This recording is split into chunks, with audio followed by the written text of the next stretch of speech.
Buongiorno. My husband Jerome and I are filmmakers who have made Newark, New Jersey our home for many years. Newark is a great city, but it has huge problems. Nearly a third of our population lives in poverty, the crime rate is high, and the graduation rate is low. While searching for solutions, we were introduced to a place in the heart of the city called Newark Abbey. It's a 150-year-old monastery run by monks who wear black robes as they did in the 6th century. They operate a school 11 months of the year for 550 inner-city young men. We found that even though many of these kids come from poor families, the school has a nearly 100% college acceptance rate. So we met with the monks, and one of the first things they told us was that long ago they realized that inner-city kids need special elements not found in traditional schools, and that those elements are part of a 1,500-year-old monastic handbook called the Rule. So we wanted to find out, what were those elements? How did these guys make them work for their kids? And could these elements be used to rehabilitate a whole city?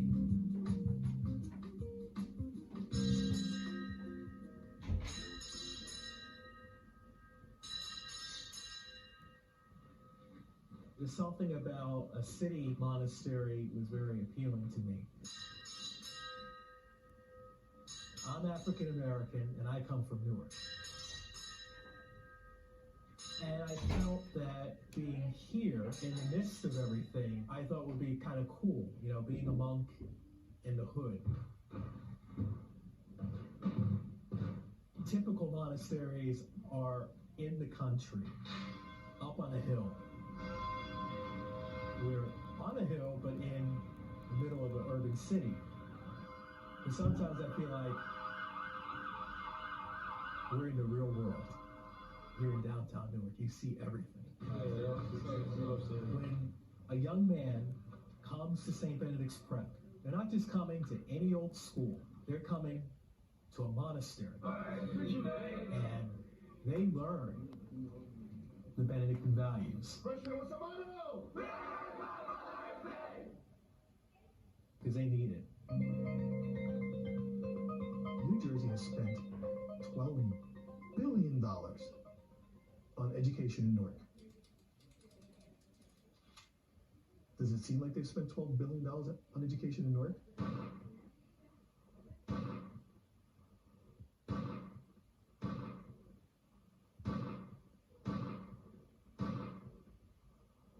The reality is that in Newark, it is a violent city. Real hard to do your math homework when someone's shooting at your window. Real difficult to be able to finish your history project when your mother is shooting heroin in the living room. So now this child is not performing at the level you want him to. We're not talking about cognitive learning disabilities. You're talking about significant emotional issues that impact the kid's ability to be able to think. So if we're able to kind of deal with those issues and you're able to help the kid deal with those issues, then they can begin the process of education. But until then, you can tell me whatever you want. If I'm concerned about the fact that I have to get home and I got to fight off my stepfather who's trying to molest me, it's going to be real difficult to kind of focus on the, you know, what's it going to be, A, B, or C. It's ludicrous for you to continue talking about algebra or English when your kid's got a broken heart. I had a kid like this. He was more worried about the fact that he had to get home in order to make sure he got into the mailbox to get the welfare money before his mother got it, so he could go shopping for his little sister. But yet, someone was going to grind him up about cutting school. But if nobody asks that next question, and then take the next step, do something about it, it's useless. I can yell at you all day about your math homework. You're going to look at me and go, okay, yeah, fine, whatever. The kids are going to get labeled conduct disorder, and the kids are going to get thrown out of school. So we had to design a program to help the kid deal with those issues, that when he went back into the classroom, he'd at least be able to get the education that was so important. The stories are that, you know, we've had kids set fire to the building, and they graduated. So for us, it's not, when you did this, get out. No, you did this, now let's start. With you, it's been really neat to watch this. Now you have much more of an evenness to you. After you're here for a while, it's sort of like all you have to do is talk. Because all we have is time. You have to try to work through those issues with them. And that is to simply just go around the room and talk about why we're here. When you have families that start to fall apart and there are no elders in the family that can teach people that sometimes you have to work hard, then kids will naturally look for the easy way out. Where you going? Where you going? Where you going? What activity you in? What activity you in? You're stuttering. You've got to be in practice every day. This is not some rich prep school somewhere where guys go when they want. That is not happening. Why aren't you in an activity? What? Ivan? Puerto Rican? Lives on Sylvan, up by you. Oh yeah. Can't be in an activity because his mother's not able to come and get him. What? Go home with him. You going with me? Monday, bring shorts and a t-shirt. All right? And I want you to practice. We'll figure out how to get you home. Father Ed realizes how desperate the situation is, and that's something he lives with all the time. I get to go home. I get to go home to my wife, my 3 dogs, and my cat. Father Ed is home. This is their home. That's a game changer.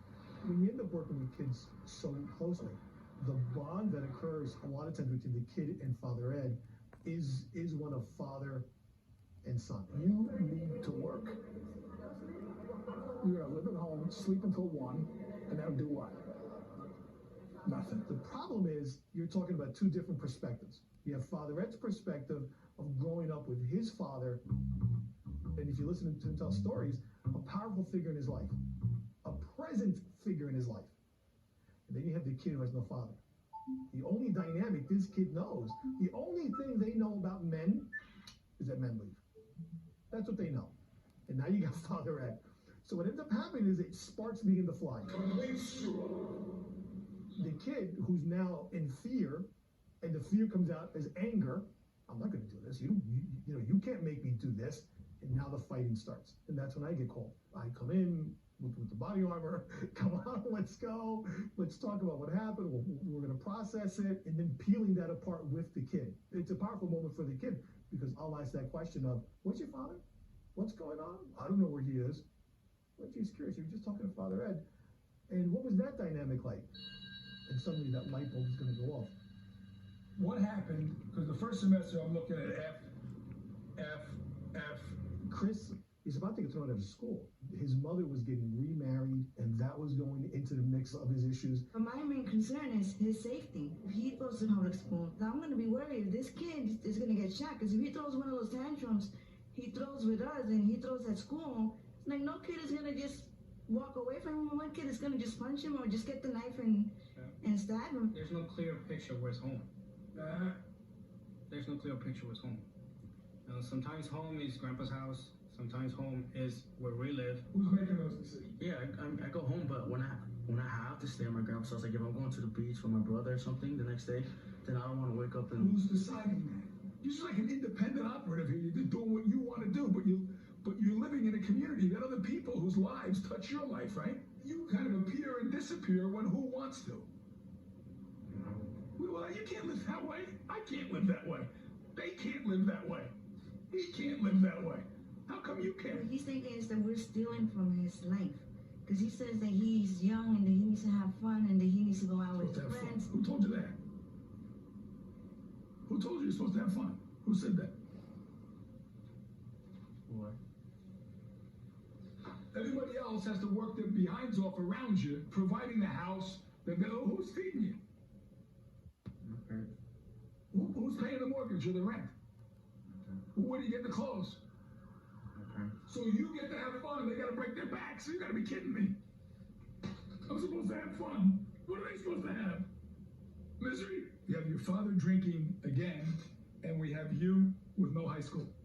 So you can't fix dad, but who can you fix? Fix myself. Yeah. Yeah. And then maybe your mom is right. Maybe what you do will motivate dad to fix himself. I told her, I'm going to tell Father Ed to just put you to pray with the monks. And that's what we're talking on the way over here. He's like, oh, don't give Father Ed crazy ideas. I agree with them. Pack, live here.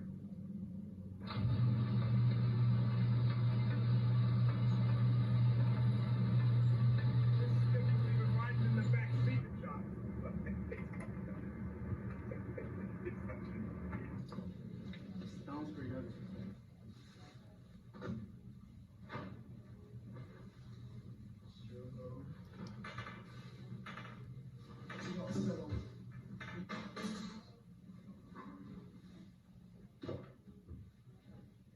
House is probably our biggest intervention tool. It's our ability to be able to take a student from whatever environment that he's in and take off the table all of the issues that student may have been dealing with. It could be the neighborhood, it could be a family structure or dynamic. So putting Chris in the house will give him a structure. Chris is going to go into a separate part of the house called the Velvet Rope, and that program within the house has special rules involved. And what we do is we take everything that a teenager considers important away. Teenagers typically will do is fill themselves with noise, either with iPods or internet or movies or music, whatever it is, and we just get them to just focus on themselves. So Chris is going to come into that program. We're going to be able to monitor his studies. He'll get group therapy twice a week. It helped me a lot to realize how my life, like how that has helped my life, especially my mom. Because during, like, when my parents separated, I know my mom was devastated, you know. And we'll get individual therapy once a week for him to be able to start to talk about his feelings and talk about what's going on. 17 years old, come from Newark, New Jersey. I think my major problem is that I don't have no father figure in my life. And it really hurts, like, cause I never even seen him before. So the fact that we can do direct therapy and counseling here, the kid doesn't have to leave the property, and I can build it around this schedule. This isn't rocket science. It isn't. This is talking to another human being saying, what's going on with you? What happened? We've talked about it a lot. You're only as sick as your secrets. As you're able to kind of let go of those secrets and you don't have any more power over you. They're not the scary boogeyman in the closet, and you can start to confront those things. Now you can start education. Now you can start the process of, teaching how to do a term paper, teaching how to read a textbook. Before that, you're really wasting your time. Deprivation harms. And how do you repair it? That's the reason for the residence. The idea of the residence was to offer a complete controlled environment. But we're doing that for 65 human beings, right? And not for 10,000. Gentlemen, 10 o'clock, go to bed! Turn that down. Go to bed. Clean your room. I'll send another picture of the mess to your mom.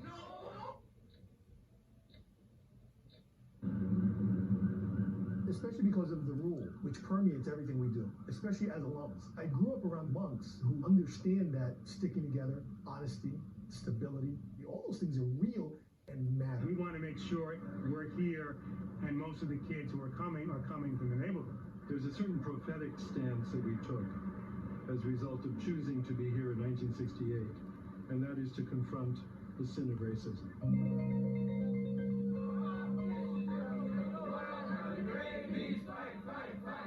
What we found out is because you're dealing with such a disenfranchised population between Latinos and African Americans, when you talk about people that aren't connected, being connected to a history is really, really important. All right, so let me move on to the other thing I talked about, which is Benedict Monastery, how we got here. You can see I have this funny suit on, this habit, which is what Benedictine monks wear. The monks are still dressing the way people dressed in the 6th century. Benedictine monks go back to a man named Benedict. And Benedict was born in Nursia, Italy, in the 6th century. He was a very studious person, very religious person. He went to Rome to study. At one time, Rome was a wild place. You know what a martyr is? Like people who died for their faith. Remember, it was illegal to be a Christian in the early years. And if you were caught being a Christian, well, you might have been thrown to the lions. You might have been stuck up in a pole and lit up to give some light for Nero's parties, all sorts of fun things. But with Constantine, Christianity became the state religion. So there's no martyrdom anymore, at least not that kind. So people said, well, what can I do now to show how devoted I am to my religion? Now, how many people here don't like silence because of what they end up thinking about when there's no noise? Like very often we want noise for distractions. If we don't have noise, we're thinking about so many things we don't want to think about. So they deliberately went out to the desert to think about their life, think about their relationship with God. And so Benedict started out that way, wanted to live by himself in the desert. Eventually, people came and wanted Benedict to be their teacher. So instead of living on their own, with Benedict, all the monks